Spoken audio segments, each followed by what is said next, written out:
जय श्री कृष्ण दोस्तों, स्वागत है आपका हमारे चैनल मोक्ष मंथन मोक्ष मार्ग पर। फाल्गुन मास के शुक्ल पक्ष की वह पावन तिथि आ गई है जिसे साक्षात मोक्ष का द्वार कहा जाता है। आमला एकादशी। क्या आप जानते हैं कि एक शिकारी जैसे व्यापी व्यक्ति भी इस व्रत के प्रभाव से कैसे दिव्य योनि को प्राप्त हुआ।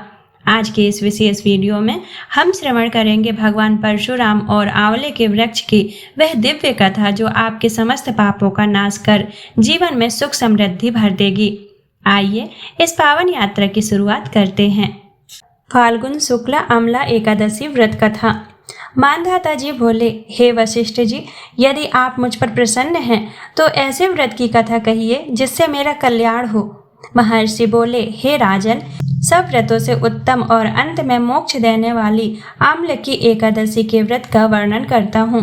यह फाल्गुन मास के शुक्ल पक्ष में होती है। इस व्रत के फल से समस्त पाप नष्ट हो जाते हैं। इस व्रत का पुण्य 1000 गोदान के फल के बराबर होता है। आपको मैं एक पौराणिक कथा कहता हूँ, उसे ध्यान पूर्वक सुनिए। एक नगर जो वैदिक नामक है, उस नगर में ब्राह्मण, क्षत्रिय, वैश्य, शूद्र चारों वर्णों के आनंद पूर्वक रहते थे।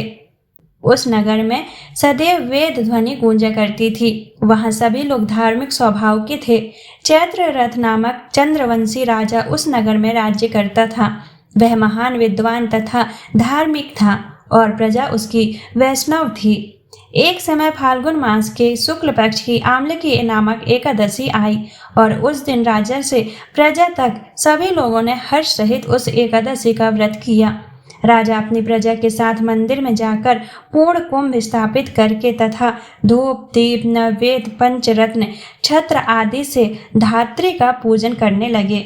वह सब धात्री की इस प्रकार स्तुति करने लगे, हे धात्री, तुम ब्रह्म स्वरूपा हो, आपको नमस्कार है, तुम अब मेरा अर्घ्य स्वीकार करो। श्री रामचंद्र जी द्वारा तुम सम्मानित हो, मैं आपकी प्रार्थना करता हूँ, मेरे समस्त पापों का हरण करो। रात्रि को सबने उस देवालय में जागरण किया। उस जगह रात्रि के समय एक बहेलिया आया। वह दुराचारी तथा महापापी था। वह जीव हिंसा द्वारा अपने कुटुंब का पालन करता था। वह भूख प्यास से अत्यंत व्याकुल था और मंदिर के एक कोने में बैठकर यह जागरण देखने लगा। उस जगह भगवान विष्णु की कथा तथा एकादशी महात्म्य सुनने लगा। उस बहेलिये ने इस प्रकार उस समस्त रात्रि को अन्य लोगों के साथ जागकर व्यतीत की। प्रातःकाल होते ही सभी लोग अपने अपने घर गए। वह बहेलिया भी इसी प्रकार अपने घर चला गया और भोजन किया। कुछ समय पश्चात उस बहेलिये की मृत्यु हुई और उसने उस आम्लकी एकादशी व्रत तथा जागरण के प्रभाव से राजा विदुरथ के घर जन्म लिया। उसका नाम वसुरथ रखा गया। वह बड़ा होने पर चतुरांगिनी सेना सहित तथा धन धान्य से युक्त होकर 10 सहस्त्र ग्रामों का पालन करने लगा। वह तेज से सूर्य के समान, कांति में चंद्रमा के समान, वीरता में विष्णु भगवान के समान तथा क्षमा में पृथ्वी के समान था। वह अत्यंत धार्मिक, सत्यवादी, कर्मवीर और विष्णु भक्त था। प्रजा का समान भाव से पालन करता था और उसका दान देना नित्य का कर्तव्य था। वह राजा एक दिन शिकार खेलने के लिए गया। वह देव योग से रास्ता भूल गया और एक वृक्ष के नीचे सो गया। वहां उसी समय पहाड़ी मलेच्छ आ गए और राजा को अकेला देखकर उस पर मारो मारो का शब्द करके टूट पड़े। वह मलेच्छ कहने लगे कि इस दुष्ट राजा ने हमारे माता पिता, पुत्र पौत्र आदि संबंधियों को मारा है तथा देश से निकाल दिया है, अतः अब इसे अवश्य मारना चाहिए। ऐसा कहकर वह मलेच्छ राजा को मारने दौड़े और उस पर अस्त्र शस्त्र से प्रहार करने लगे। राजा के शरीर पर गिरते ही उनके अस्त्र शस्त्र नष्ट हो जाते और पुष्पों के समान प्रतीत होते थे।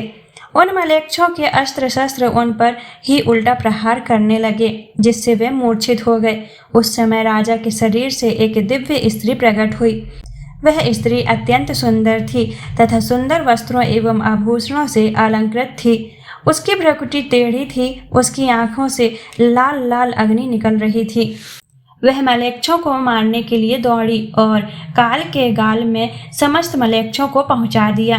जब राजा जागा तब इन मलेच्छों को मरा हुआ देखकर सोचने लगा कि उन शत्रुओं को किसने मारा है। इस वन में मेरा कौन हितैषी रहता है।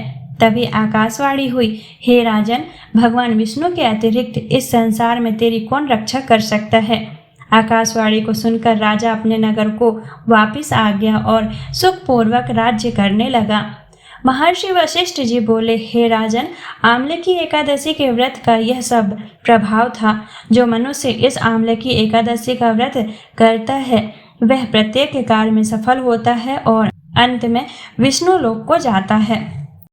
इस दिन आंवले के पेड़ के नीचे कलश स्थापित कर धूप दीप नैवेद्य पंचरत्न आदि से परशुराम भगवान की पूजा करना चाहिए एवं इस दिन आंवला का सागार लेना चाहिए। बोलिए विष्णु भगवान की जय। तो यह थी आंवले की एकादशी की वह महिमा जो हमें सिखाती है कि सच्ची भक्ति और अनजाने में किया गया पुण्य भी हमें ईश्वर के निकट ले जाता है। भगवान श्री हरि आपकी सभी मनोकामनाएं पूर्ण करें और आपके जीवन को आंवले के वृक्ष जैसी शीतलता और आरोग्य प्रदान करें। अगर इस कथा ने आपके हृदय को छुआ हो तो कमेंट में जय श्री हरि जरूर लिखें। आज का दिन आपके लिए मंगलमय हो।